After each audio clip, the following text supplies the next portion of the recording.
Welcome back to Fragrance Man Pulse. Dan ya, kali ini gue harus syuting sendirian tanpa Edwin karena kita berdua lagi sama-sama isolasi mandiri.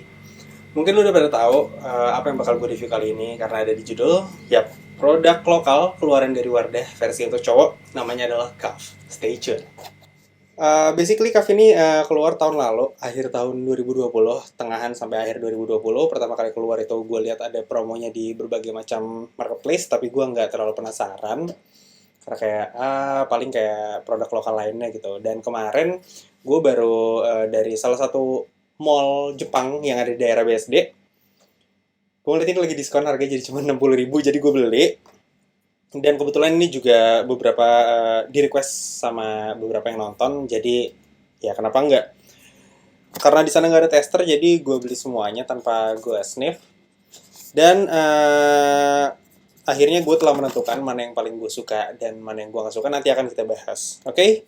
Sekarang masuk dulu ke presentasi. Ini botolnya cuma 35 ml, compact banget. Lu bisa bawa di kantong, bisa bawa di tas tanpa takut harus pecah karena botolnya kelihatannya juga lumayan tebal. Kalau dilihat desain-desain botolnya ini, emang dia mirip banget sama Zara. Yes. Cuman bedanya dia cuma 35 ml aja. Dari boxnya, di boxnya di sini biasa Cuff. Terus di sini yang menurut gue unik adalah dia punya notes. Dia ada note breakdown-nya. Dan ini menurut gue makin mirip sama Zara, karena Zara setiap lo beli parfumnya di belakangnya juga pasti ada note breakdown-nya. Oke, yang pertama gue bahas dari yang paling gue nggak terlalu suka dulu. Ini ada Invigorating Waterfall. Gue nggak suka dia karena nyegrak, asli nyegrak banget. Di sini notes-nya ada Marine, Watery Lemon, Cedarwood, Transparent Floral, Violet, Dry Amber, Patchouli, Vetiver, dan Musk. Sepengalaman gue yang gue dapat, ya Marine emang agak dapat, lu bakal dapat sedikit sensasi dari laut, citrus gitu.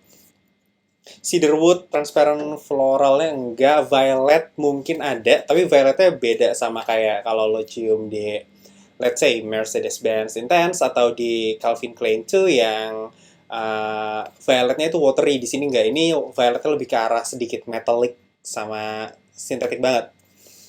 Dry Amber, Patchouli, Vetiver, Musk, empat-empatnya gue nggak dapet. Satu alasan gue nggak suka ini karena dia nyegrak. Oke, wanginya itu ngingetin gue sama pengharum ruangan. Sorry nih, jadi mungkin kalau gue pakai ini, gue nggak akan pakai untuk di badan gue. Mungkin gue bisa pakai di tas atau gue pakai di jaket untuk naik motor dan lain-lain. Oke, Invigorating Waterfall. Yang kedua ada River Oud. Ini adalah, gue sempat nonton videonya Mbak Dewi soal ini. Dia paling suka ini, shout out to Mbak Dewi. Nah, gue bisa ngerti sih kenapa Mbak Dewi suka ini, karena wanginya tuh sweet, ada sedikit sexiness. Yang kata orang-orang tuh mirip banget sama Montale Intense Cafe. Dan ya, dia juga ada note breakdown-nya, ada rose, lemon, fruity, amber, gourmand, vanilla, musk, dan agarwood. Seperti biasa, nggak semuanya bisa gue detect. Personally, di hidung gue yang bisa gue detect, yang strong banget adalah rose, gourmand. Jadi dia rose, gourmand, manis, jadi rose manis gitu, sama ada vanillanya. Oke.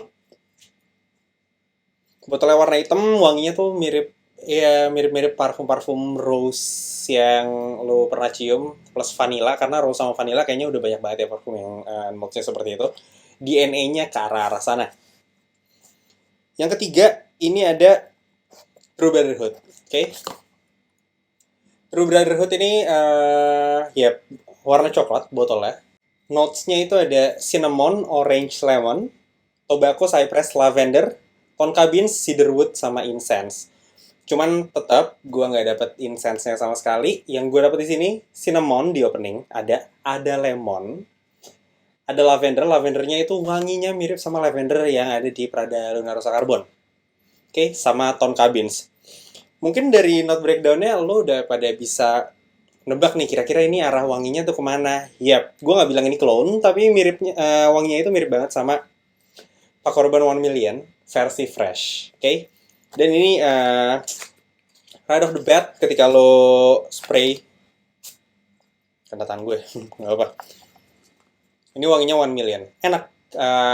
Lo bakal nyium cinnamon di opening. Dan nanti ketika sedikit dry down, cinnamonnya udah mulai agak hilang sedikit. Dan tone kabinnya muncul. Dan di situ lo bakal nyium ada vibe-vibe dari parfum-parfum kayak let's say Halloween Man X yang ada tone kabinnya, terus beberapa parfum lain, parfum typical sweet yang arahnya ke sana. Ini mirip dengan harga 60.000 per 35 mili. Gue masih megang ini dibanding Gatsby yang White Up. Gatsby White Up yang warna oranye itu kan kalau nggak salah dia mirip banget sama 1 million juga. Wanginya nyegrak. Ini lu tunggu sekitar 2-3 menit, ini udah oke. Dan keciumnya clean, ada sedikit sexiness-nya ya ala-ala 1 million. Tapi lebih fresh, jadi mungkin lo bisa pakai ini di siang asal nggak terlalu panas, oke? Yang terakhir, ini adalah favorit gue dari Kaf. Ini ada Humbling Forest. Warna botolnya hijau, namanya Humbling Forest. Mungkin ya kebayang nggak sih ini wanginya kira-kira kayak apa? Ini wanginya emang green, walaupun di notes breakdown-nya di sini ada cypress, rosemary, grapefruit, cedarwood, gaiac wood, jasmine, which is gue nggak dapet tiga-tiganya, patchouli, sandalwood, sama musk. Sandalwoodnya mungkin ada sedikit. Cypress-nya ya, cypress itu adalah wangi yang lumayan green smokiness gitu, kayak agak sedikit mossy. Di sini nggak ada. Rosemary ada sedikit kayak ngasih sedikit hint of spiciness. Dan simpelnya, parfum ini mirip banget wanginya sama dry down-nya Nautica Voyage. Jadi, oke, kita coba lagi. Kalau lo tahu dry down-nya Nautica Voyage itu ada memang ada sedikit kayak wangi sandalwood greenness-nya gitu, tapi bukan timun ya. Kayak gue nggak tahu, di sini nggak ada lotus, cuman ada wangi semacam white floral juga yang ya jasmine mungkin. Cuman ini bukan jasmine yang kayak lo cium itu pure jasmine, ini jasmine-nya lumayan sintetik. Ya sedikit ada white floral, ada sweetness-nya juga. Gue nggak tahu sweetness-nya mungkin dari grapefruit, enggak? Oke, iya, arahnya pokoknya ke dry down-nya Nautica Voyage. Which is, walaupun Nautica Voyage sebagai adalah parfum yang gue nggak terlalu suka banget gitu, karena ya nggak, selain harganya yang murah, kalau kita nggak ngeliat harga, emang dia tuh agak sedikit sweet. Kalau dipakai untuk siang-siang tuh emang agak cloying menurut gue. Cuman ini enggak menurut gue, jadi ya oke lah. So, favorit gue Kaf yang Humbling Forest. Untuk occasion, Invigorating Waterfall ini gue nggak saranin untuk lu pakai siang-siang bolong atau lu pakai gym karena dia nyegrak. Gue nggak tahu dia berhenti nyegrak di mana, karena gue sempet pakai itu sampai 1 jam gue masih pusing. Oke? Tapi mungkin di kulit tuh bisa beda. Di kulit gue at least kayak gitu. River Oud udah jelas banget ini lu pakai untuk malam-malam, udara dingin. Occasionnya bisa macam-macam, lu bisa meeting, lu bisa ngedate, macam-macam. Yep, River Oud. Jangan lu pakai siang-siang. True Brotherhood ini yang menurut gue lumayan versatile, karena ya balik lagi tadi gue bilang, untuk lu pakai malam dia masih ada sexiness, masih ada sweetness yang bisa lu pakai ketika dingin juga, karena masih ada DNA yang wanginya mirip banget sama Paco Rabanne 1 million. Dipakai siang juga nggak terlalu cloying, cuman ya jangan yang terlalu panas. Oke?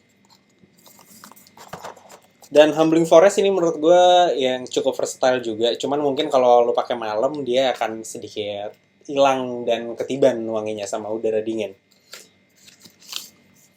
Occasionnya ya ini jelas casual banget.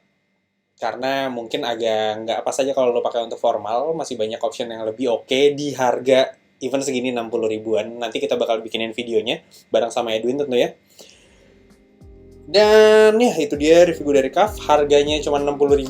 Kemarin itu lagi diskon di salah satu mall Jepang yang ada di daerah BSD, lo pasti tahu.